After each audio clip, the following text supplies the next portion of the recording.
Ho an'ireo vetivety ho an'ireo olom-baovao indray moa izany no satria fantatsika fa maro ireo malagasy izay nanomboka an'ity taranja baolina lavalava ity sy ny makida Madagasikara taorian'ny fifananana hatrany tamin'ny taona lasa.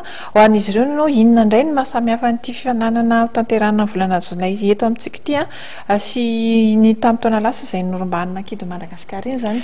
Ny tamin'ny taona lasa dia ny fiadinan'ny tompon-dakany Afrika ho an'ny vondrona by, izany hoe misikajy by zany. Amin'ity kosa dia ny sokajy zany hoe ity zany ny fananana faratapony raha hoe fiadinan'ny tompon-dakany Afrika, satria ireo efatra voalohany eto Afrika aty amin'ny sokajy no ankoatran'ny Afrika Atsimo zany sy Namibia dia ireo zany no hiatrika izay fiadinan'ny tompon-dakany Afrika izay mahazo ny larana voalohany eto dia isolitena ny Afrika hiditra ao anaty vondrona ifanintsana indray andehanana any amin'ny fiadinan'ny tompon-daka eran-tany amin'ny taona 2022.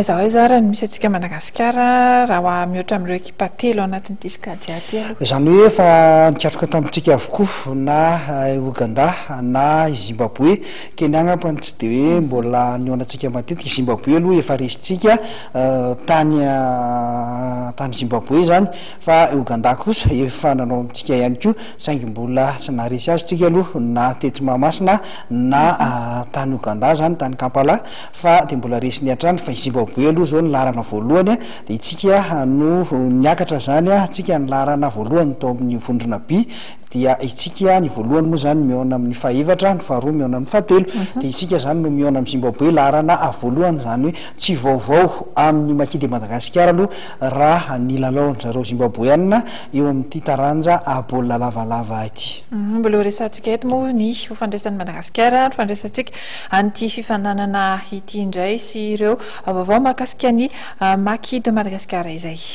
Eo amin'ny taranja basketball manakaiky ihany koa ny fotoana ny andraisantsika ny afro basket ho an'ny sokajy 12 taona kosa indray izy ity, na izany na tsy izany nefa dia nisy ny fihetsehana maromaro teto Madagasikara teto Antananarivo izay nikarakarain'ny fédération Anamariana izay fisian'ny afro basket men U16 izay. Anisan'ireny moa ilay hetsika hoe afro basket tour 16 sy gasy izay mbola mitohy amin'izao fotoana izao.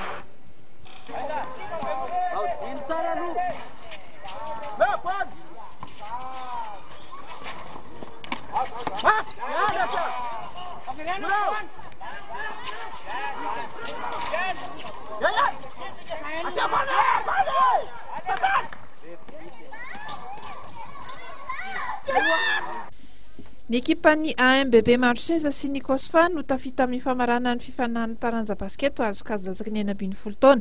Tafiditra amin'ilay hetsika afro basket tour 16 sy gasy ireto ekipa ireto izay nivoaka mpandresina nandritra ny manasa-dalana tao teny amin'ny kianjan'ny Saint-Michel Itos ny asabotsy tolakandro teo.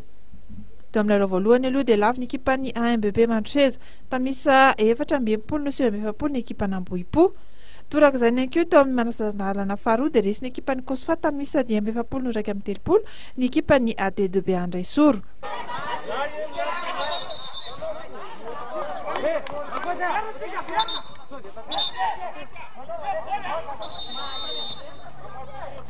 Mariana fa misabotsy 12 Jona no anaovana ny famarana netsy amin'ny kianja mitafy ny Mahamasina.